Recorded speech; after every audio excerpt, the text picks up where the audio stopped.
morning, everyone. It's a great pride for me to have a chat show with one of the veteran chefs, Chef Sudhir Sibbal, and one of my favorite chefs, along with Chef Manjeet Gill. I adore both of them. And because whenever I meet them for any event, they are the happy souls who come in front and have a very, very happy face to them, which means the passion behind, the food which we eat, it shows we eat it with happiness which is served to us, right? And he's been, for over 40 years, he's been with ITDC, the Ashok, New Delhi, and he's been a man who, I think he has represented many global and domestic associations in the country. And he has a lot of experience. So I would start and open the chat show by just asking you, Chef, that how this journey started. Was it something you really wanted to do, or by default you just landed up in this profession? Thank you, Chef. Thank you, Taran. Good evening. I always wanted to be in the armed forces. So I studied in a Sainik school in Kunchpura, Karnal, and unfortunately, I could not get into the SSB and could not make it to the army. But that's the time when hotel management institutes were coming up in the industry. I opted for it. I took a chance, and that's where I really made my way. This was 3 years in Pusa, around about 53 years back, and we are celebrating a golden jubilee now being in the industry now. That's the time when I took up as a kitchen management trainee with the ITDC, and worked as a chef, as a sous chef and a kitchen executive chef. That's how I took up. I was executive chef of Ashok Hotel for almost 20 years, and that's the time when the management thought of taking me over to the management sector. So I was made the general manager of hotels division. I was general manager of Ashok Hotel, and then I was vice president for ITDC hotels.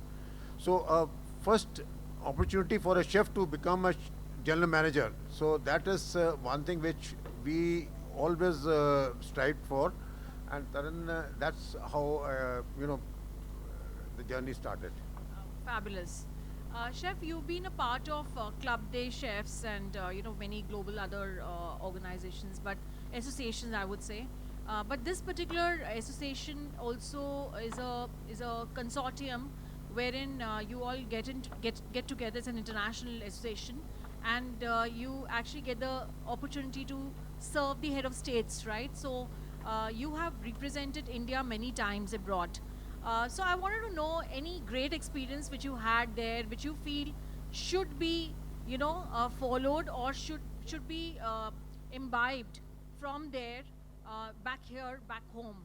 So any incident which you want to share with us, or any experience which you had serving those head of states, or anything, any learning out of it? Taran, I'll tell you about this association. This is a club, the chef. The chefs who work for the heads of state or kings and queens, they can become the member of this club, exclusive club. And since I was looking after the official functions of the Prime Minister, being executive chef of Ashok Hotel, so Hyderabad was in Vigyan Bhavan. That's how I got into this. Of course, you have to get the permission of the Home Ministry and the External Affairs Ministry also. This gives you a chance to mingle with the chefs working for the heads of state. And I joined this club in the 90s. I initiated this. Now it is the chef to the president who is now a member of this club. And for this club, what they do is for 51 weeks you work for your head of state, and 1 week they treat you as a, they give you so much love and affection.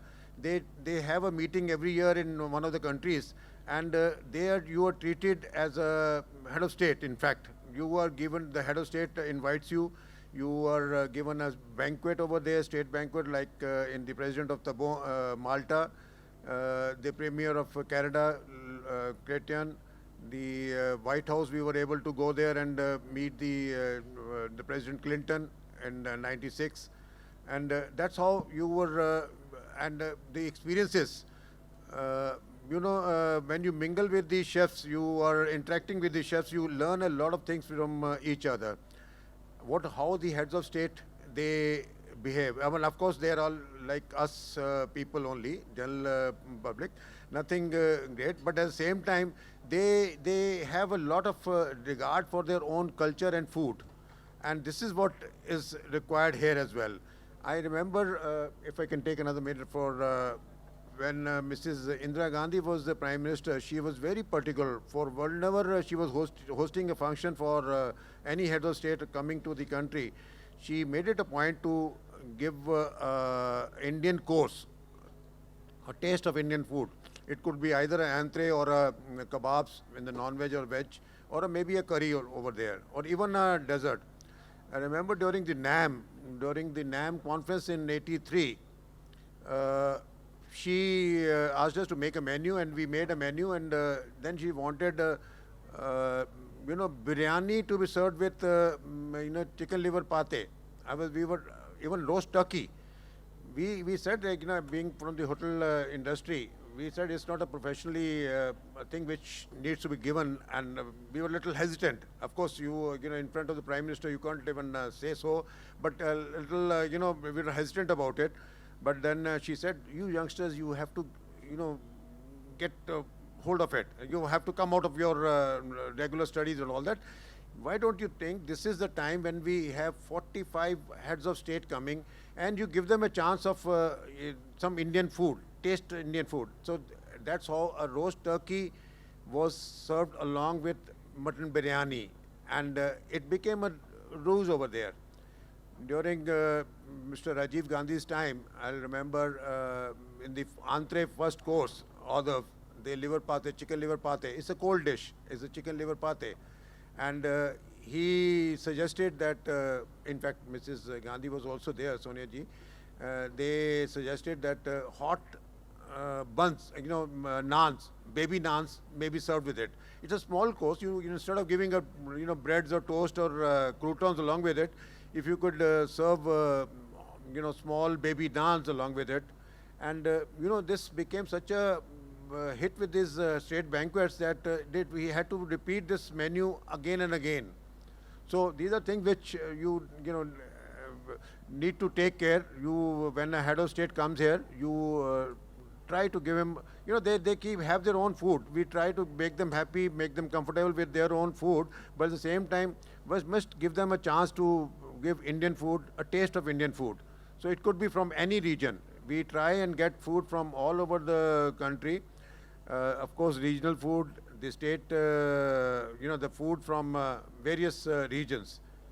That's how we made this That's popular. very nice. So the crux of the matter is that Indian food has its own, flavors, and which needs to be accepted, and it has to be, explored more, evolved, and served to the head of state rather than just following the same comfort of giving them the food which they always have, right? So Indian food is something which we need to accept, and we need to make it reach to maximum people all over, whether it's head of states or elsewhere, right? So I just want to know the IHMs or the hospitality schools today, the kind of curriculum which they have been following from many years. I think it's the same old syllabus.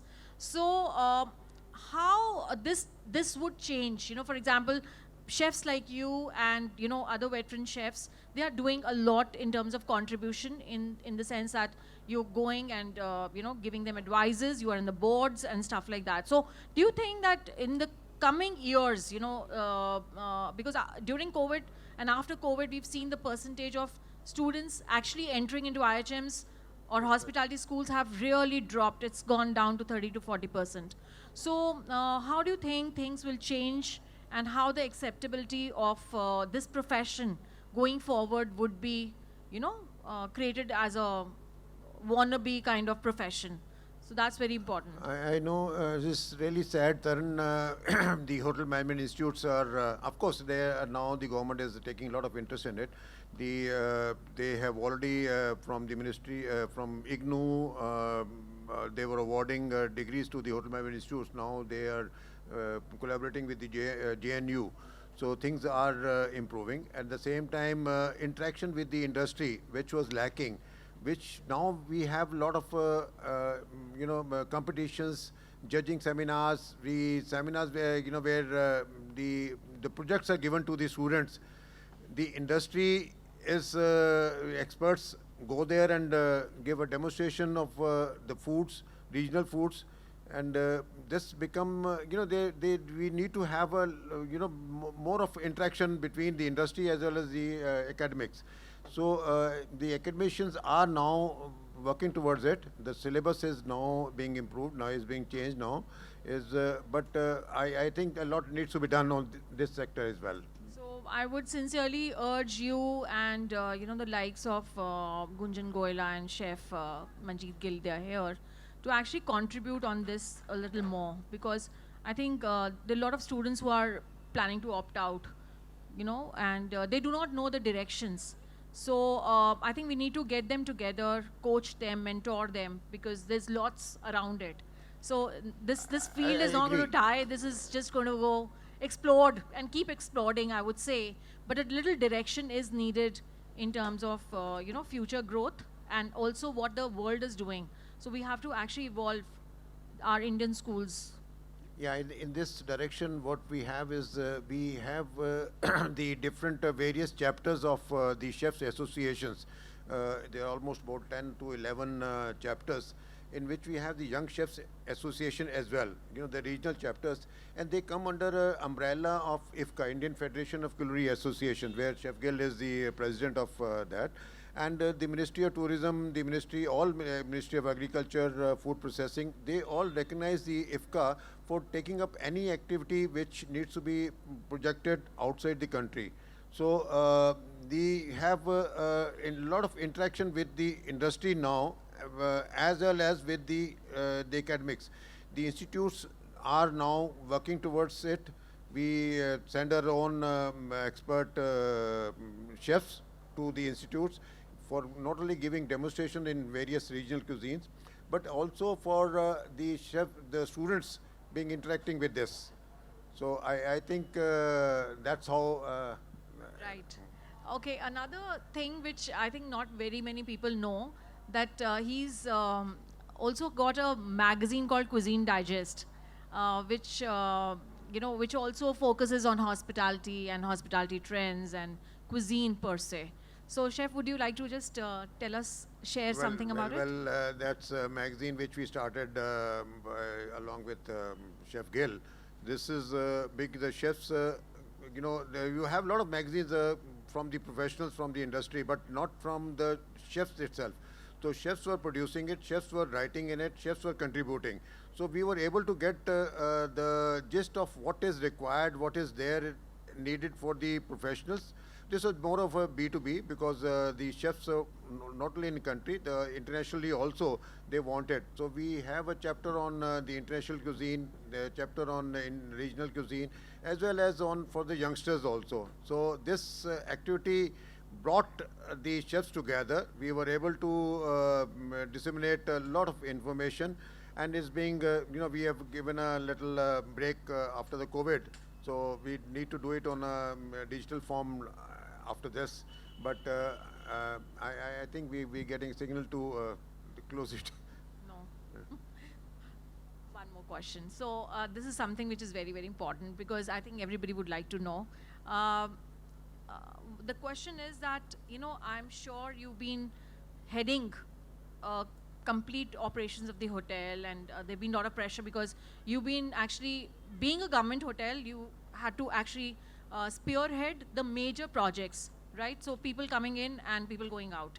So any interesting incident which you would like to share, wherein, your leadership just came forth and you managed everything in a situation which you didn't imagine that a situation would come up, and we wanted to just learn out of it, and that can be a takeaway for the youngsters here. Well, as a chef, I was given an opportunity to be look after the food and beverage operations of the international airport. We had a lounge, a restaurant, a few snack bars over there. That was the place was that was earlier in the not T3. T2 was the international airport, and that's the time when we were the company was going under losses, that outlet. So I was sent there and I was given this opportunity to target to improve this place. So not only that place had a targeted budgeted loss of more than 1 crores 86 lakhs, and within 1 year I was able to get that into green by adding another 13 lakhs as a profit by only handing over certain surplus areas, reducing the cost of material, working on extra, reducing the labor cost, and we were able to. And that's a time when everybody realized that chef can also do a better job, if not better, but at least as good as any other F&B or general manager. So they gave this opportunity to the chefs in future. They made this a point, that the company, and they decided to, and this not only over just airport, international airport, but otherwise also in the other restaurants. We used to do, you get a lot of areas where you have to keep yourself calm. You have to, ensure that you don't get up, worked up with a lot of anxiety which you have, the lot of pressures you have. But if you work calmly with, because you need to give your results, and that's how things work. So this is a takeaway that chefs are just not curators of the fantastic presentation and the taste, but they're also equipped to handle a complete business unit and turn it into profits. So they are actually sales, marketing, creative, everything in one. So I think that is a beautiful mix of a chef who's an artist, I would say. So beyond artist, you have that business sense also. So last but not the least, I just want to know, a basic thing, which is very important today, as you already touched it in your last question, to stay calm. So it's very, very important because that's a major problem of mental well-being, which is being talked about so much, that when we are under stress, it just goes haywire and we cannot manage our own selves. Leave the surroundings around and, the family or, place of work. It's something which is to be managed within yourself first, the chaos, and then outwardly you can balance everything. So how do you, any tips for it, and how do you manage your daily chores, and how do you take things forward? I think it's, the attitude. I always share with the students, youngsters, the aptitude is, there are two things, attitude and aptitude. Aptitude is always, you can learn from your colleges, from your teachers, from your faculty, and books on Google, whatever. But the attitude has to be positive. It needs to be, the teamwork, whether you're thinking positive about your work. And if you do that, you are able to get everybody along with you. And if you get your team, it becomes easier for not only you, that they also, you have to take care of them as, the human resources also. It's not only just the work. So I think giving importance to these little aspects also brings a lot of, and need to be, of course you do your own सवेरे में योगा करिए और आप थोड़ा सा वहाँ पे लोगों से मिलिए, बातचीत करिए, खुश रहिए, वही एक तरीका है. I remember Sanjeev Kapoor was working with me, and he always said, sir, आपसे सीखा तो यही सीखा है कि हमेशा मुस्कुराते रहो, बस. That's the one thing which he always tells everybody. So I think you have to be a little calm, you have to be a little, patience बड़ी रखनी जरूरी है, but at the same time ensure that you give your best, because एक ही थोड़ा time मिलता है, you are able to produce, and the guest is your judge, and you're not only feeding, you're taking care of his nutrition as well. So आजकल chef उस पे आ गए हैं. It's not only just working in the kitchen and producing food.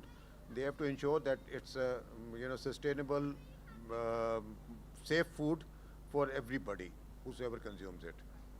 Thank you, Chef. It was great to know your journey and share all the nugget points with you. Thank you, Taran. Thank you. It's always a pleasure talking to you. And Taran, you. I think in the business world, thank you, business world, HHC, and everybody connected. Thank you very much, sir.